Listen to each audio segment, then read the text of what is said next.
News, सच जरूरी है। नमस्कार दर्शकों, यह है MNS न्यूज नेटवर्क और आप देख रहे हैं MNS न्यूज टीवी।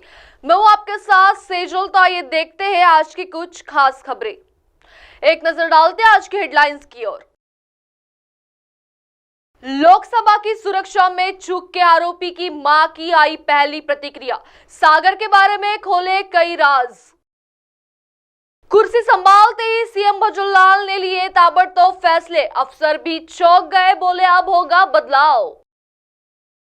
महिला के घर घुसकर बदमाशों ने किया लाठी डंडे से हमला, आरोपी फरार, जांच में जुटी पुलिस। आइए देखते हैं खबरें विस्तार से। लोकसभा की सुरक्षा में चूक के आरोपी की मां की आई पहली प्रतिक्रिया। सागर के बारे में खोले कई राज। संसद भवन की सुरक्षा में सेंधमारी की घटना ने पूरे देश को हिला कर रख दिया है।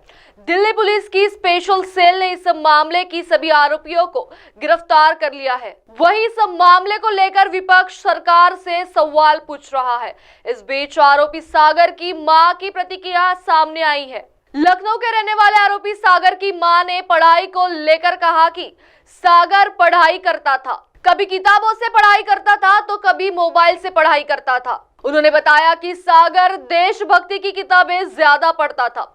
सागर भगत सिंह से काफी प्रेरित था, वह भगत सिंह को बहुत मानता था। सागर की मां ने कहा कि वह भगत सिंह को उनसे ज्यादा मानता था। उन्होंने बताया कि सागर फोन में भगत सिंह की वीडियो ज्यादा देखता था, उनके विचारों से काफी प्रभावित था।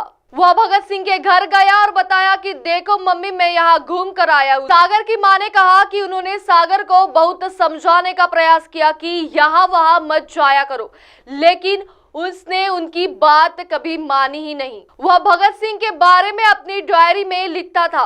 उन्होंने रोते हुए सरकार से मांग की है कि हमारे बच्चे को कुछ ना हो। सागर के परिवार वालों ने स्थानीय पुलिस को सागर की डायरी सौंप दी है।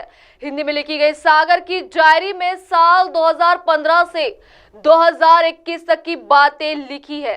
सागर ने डायरी में क्रांतिकारियों के कुछ विचारों से लेकर कविताएं और उनके विचारों का जिक्र है।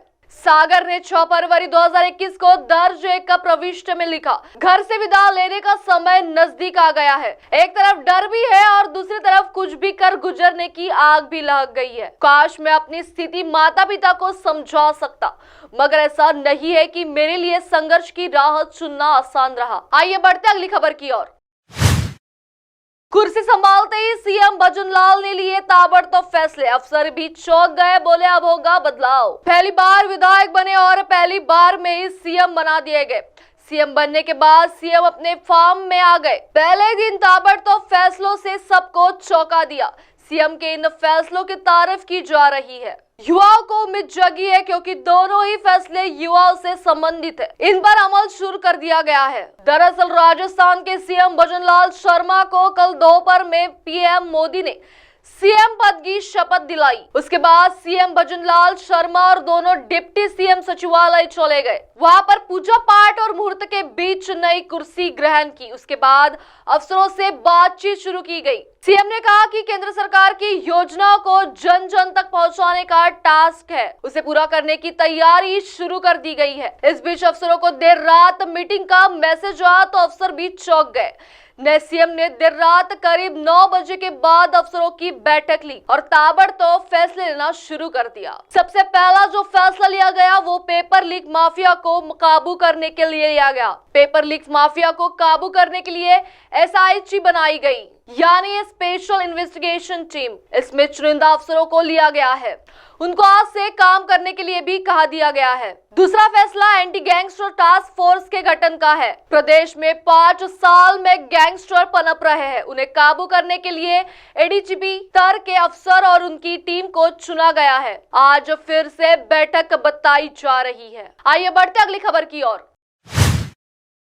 महिला के घर घुसकर बदमाशों ने किया लाठी डंडे से हमला, आरोपी फरार, जांच में जुटी पुलिस। बिलासपुर नरपारा में रहने वाली एक महिला के घर में घुसकर कुछ युवकों ने मारपीट की, लाठी डंडा और नुकीले हथियार से हमला किया। पुलिस के अनुसार ईश्वर नगर नरपारा में रहने वाली सविता चौधरी ने घर के बाहर खड़ी एक्टिवा को अंदर करने के लिए मोनू जोशी को बुलाया और उसे गाड़ी की चाबी दी। उसी दौरान मोनू के मोहल्ले में रहने वाले राहुल सैन और उसके दोस्तों ने लाठी डंडों से महिला पर हमला कर दिया। इसी दौरान उन्हें मोनू और सविता के साथ गाली गलौज भी की। किसी नुकीली चीज से हमला करने की वजह से दोनों के पैर पे चोट भी आई।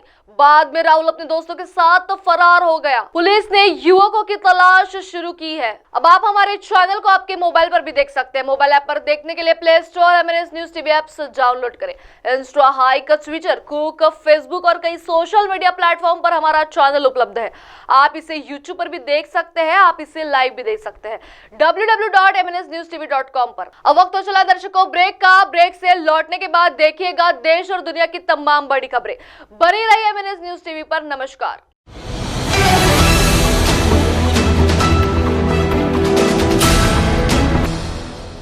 ये है MNS न्यूज नेटवर्क और आप देख रहे हैं MNS न्यूज।